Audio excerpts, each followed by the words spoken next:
দেশের অর্থনৈতিক সংকট কিছুটা কাটতে শুরু করেছে।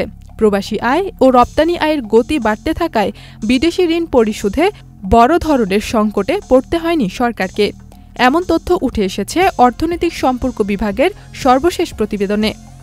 ইআরডির তথ্যে দেখা যায়, চলতি অর্থবছরের প্রথম 2 মাসে সরকার বিদেশি ঋণ পরিশোধ করেছে $66 কোটি 71 লাখ। গত বছরের একই সময় এই পরিমাণ ছিল $58 কোটি 92 লাখ। অর্থাৎ এক বছরের ব্যবধানে ঋণ সুদ বেড়েছে 13%-এরও বেশি। ওয়ালটন এখন দেশের সীমানা পেরিয়ে পৌঁছে গিয়েছে 50টিরও বেশি দেশে। ওয়ালটন, ঘরে ঘরে, বিশ্বজুড়ে। একই সময়ে উন্নয়ন সহযোগীদের ঋণের অর্থচারও বেড়েছে প্রায় দ্বিগুণ। আগস্ট শেষে অর্থচার হয়েছে $75 কোটি, যা গত বছরে ছিল মাত্র $45 কোটি 82 লাখ।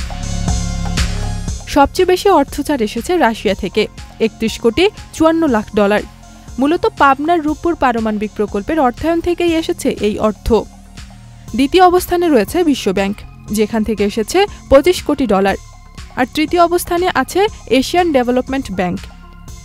অন্যদিকে দেশের বৈদেশিক মুদ্রার রিজার্ভেও ধারাবাহিকভাবে বাড়ছে। 2024 সালের সেপ্টেম্বরে যেখানে মোট রিজার্ভ ছিল $24.86 বিলিয়ন, 2025 সালে আগস্টে তা বেড়ে দাঁড়িয়েছে $31.17 বিলিয়নে। BPM-6 হিসেবেও রিজার্ভ দাঁড়িয়েছে $26.17 বিলিয়ন। অর্থনীতিবিদদের মতে রপ্তানি আয় মাসের পর মাস $400 কোটি ছাড়িয়ে যাওয়ায় সঙ্গে প্রবাসী আয়ের প্রবাহ, এই দুই কারণেই বৈদেশিক মুদ্রার রিজার্ভ শক্তিশালী অবস্থানে রয়েছে।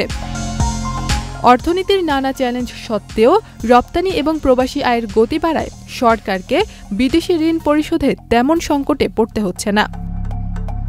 উন্নয়ন সহযোগীদের ঋণ প্রতিশ্রুতি ও অর্থছাড়ও বেড়েছে আগের তুলনায়। ফলে বৈশ্বিক অনিশ্চয়তার মধ্যেও দেশের অর্থনীতি আপাতত তুলনামূলক অস্থির অবস্থানে আছে বলে মনে করছেন সংশ্লিষ্টরা।